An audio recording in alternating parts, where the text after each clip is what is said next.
Eddie Jones has criticised World Rugby in the wake of England's victory over Wales after the World governing body admitted that Gareth Anscombe's disallowed try should have been awarded by the television match official, TMO, during last weekend's Six Nations encounter at Twickenham.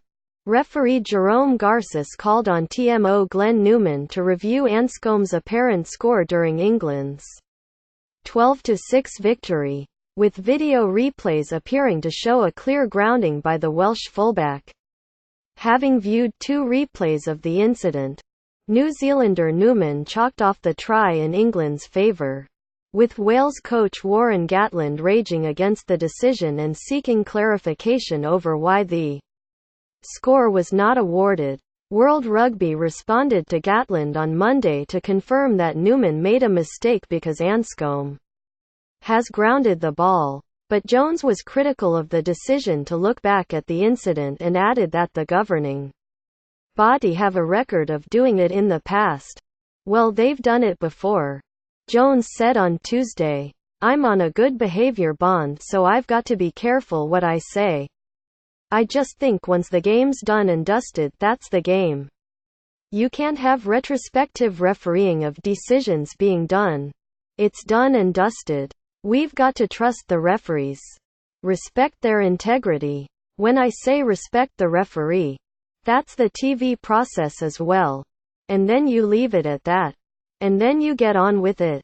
One side's won, one side's lost. In Japan they have a great saying. At full time there's no side. That's one of traditions of rugby. You get on with it. You respect that decision. If you haven't got the rub of the green, then you know you probably get it in the next couple of games. So yeah, that's all I've got to say."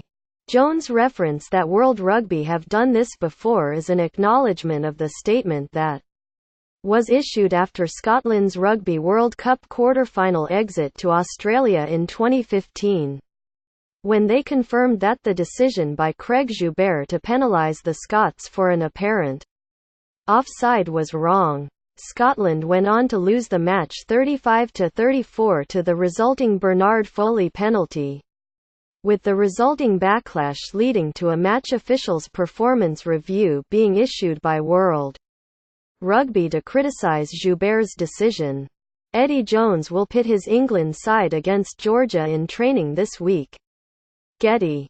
Jones also reiterated his support for TMOs despite World Rugby's stance on last weekend's decision, adding, "The TMOs do an excellent job. They make a decision. I don't have anything else to say on that." With Scotland next up on the horizon for England, Jones put his side through their paces against Georgia on Tuesday as the second-tier European side travelled to West London for a two-day training session, with a big emphasis on England's scrummaging given Georgia's renowned reputation at the set piece. Jones believes that there's plenty for his players to learn from their European counterparts given that uniqueness that they possess in the front row. "Georgia were just the sort of scrum we needed to scrum against strong. Scrummed in a different way," Jones said. Six Nations Team of the Weekend, Round 2. 15 show all Six Nations Team of the Weekend, Round 2. 1/15 Mako Vunipola, England. By the time he took his leave in the 76th minute, the loosehead was out on his feet. But it was a monumental shift that saw him not only carry strongly for England but lead the tackling charts for his side. A great effort from a front row forward. Getty. 2/15 Ken Owens, Wales, found the target with all of his line-out throws, which is no mean feat when England have three second-row jumpers in their lineup. But it was his ball carrying that stood out as he did the hard yards for his side. Getty. 3/15 Andrew Porter, Ireland, called upon 3 minutes into Ireland's victory over Italy and did himself proud with a good performance that will see him in pole position to replace Tadhg Furlong if he doesn't recover from injury in time to face Wales. Impressive work with the ball to help Ireland get on the front foot. Reuters. 4/15 Joe Launchbury, England. His sublime offload for Johnny May's second try was beautiful to watch as he rode the attempted tackle from Rhys Patchell and Josh Adams before popping the ball up for his teammate to dive over. Another great performance from one of the Six Nations' best players. Getty. 5/15 Maro Itoje, England. He outshone British and Irish Lions friend Alan Wynne-Jones and played an important role in winning the ball back from the Wales captain in the lead up to May's second try. A powerful carrier but emphatic in defence and set the tone for England's defiant display. Getty. 6/15 Aaron Shingler, Wales. One eye-catching 50 metres burst put England on the back foot. And he also stole a Jamie George lineout early in the match to cap another strong performance in the Welsh back row. Getty. 7/15 Sam Underhill, England. Introduced at half-time for the injured Sam Simmonds and made the tackle of the weekend in stopping Scott Williams from scoring a try in the corner as he somehow managed to drag the Welsh centre into touch. A great moment for a player that has had a frustrating season. Getty. 8/15 Chris Robshaw, England. At number 8, I hear you roar. But yes. Robshaw makes the team in the unfamiliar position after playing the entire second half as a makeshift number 8 following Sam Simmonds' departure. Robshaw made 16 tackles for England and led the defensive effort. Made 25 metres off 7 carries and was once again one of the star performers at Twickenham. England's new 7.5. Getty. 9/15 Greg Laidlaw, Scotland. The former Scotland captain returned to the starting lineup in style as he kicked them to a nail-biting victory over France. Laidlaw scored 22 points alone in the 32-26 win and finished the match at fly half. Such was his control on the match. Conor Murray also deserves a mention for his strong showing in Dublin. Getty. 10/15 Gareth Anscombe, Wales. A controversial choice.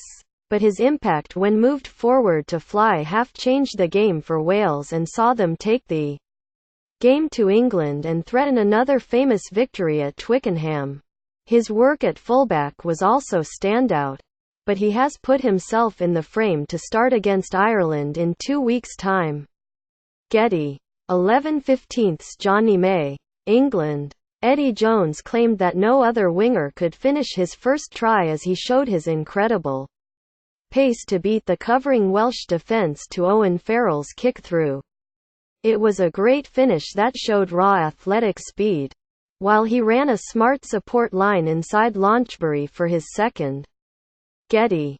12/15 Owen Farrell, England. Another match-defining performance from a player who is rapidly becoming a talismanic figure for England. His awareness to send a long kick through for May to run onto was inch-perfect.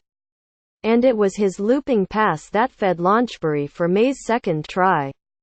However, his most impressive moment came when he turned the ball over in a ruck deep inside England's 22. When Wales were on the attack. Getty. 13/15 Hugh Jones, Scotland. Cut an excellent line for his try that dragged Scotland back into the match and gave them the confidence to continue their attack-minded approach. He beat 4 defenders during the match and carried exceptionally well. And while Robbie Henshaw has a strong case for inclusion, his early departure due to a shoulder injury just costs him his place. Getty. 14/15 Teddy Thomas, France. In what was a standout weekend for wings, Thomas once again showed just what a devastating finisher he is as he repeated an almost carbon copy of his try against Ireland last week at Murrayfield this week. Starting the move facing his own try line, Thomas danced his way to the outside of Finn Russell before beating Stuart Hogg and Johnny Gray to score the opening try of the game, and added a second from a chip and chase not long after. Harsh on Jacob Stockdale, but Thomas just had to be included. Getty. 15/15 Mike Brown. England. A performance to silence the critics. For a fortnight at least. Brown bossed the skies as he claimed numerous high balls in disgusting conditions. And his kicking game also relieved pressure on England and shoveled it onto Wales. Getty. The boys learned a number of different things.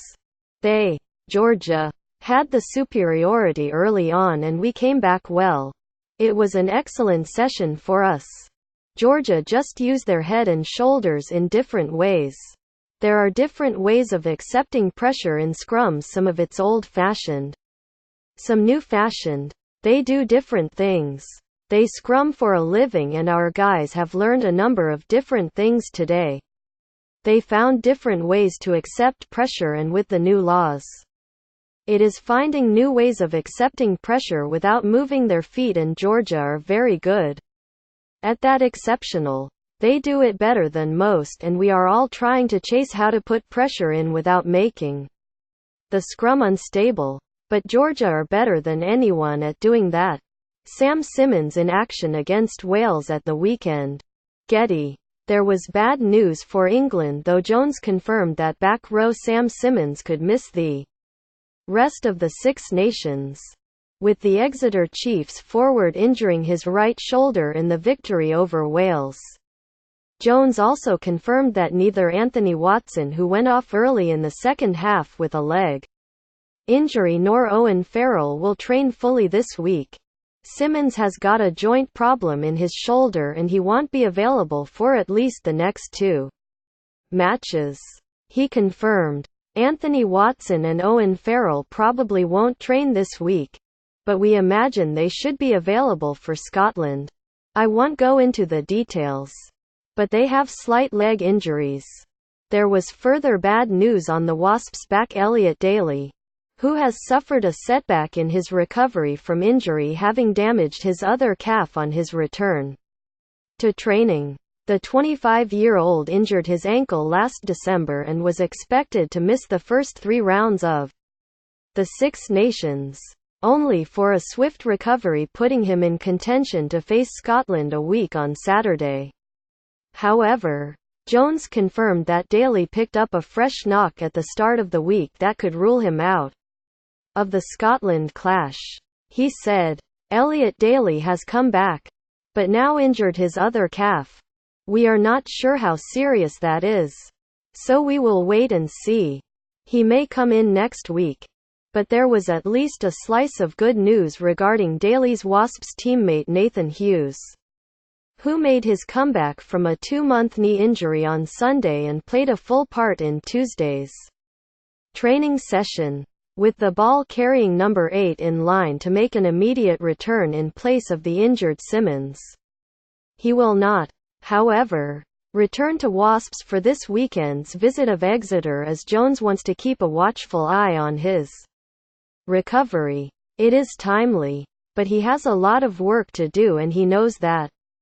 He needs to do some heavy conditioning work and he needs to do that with us.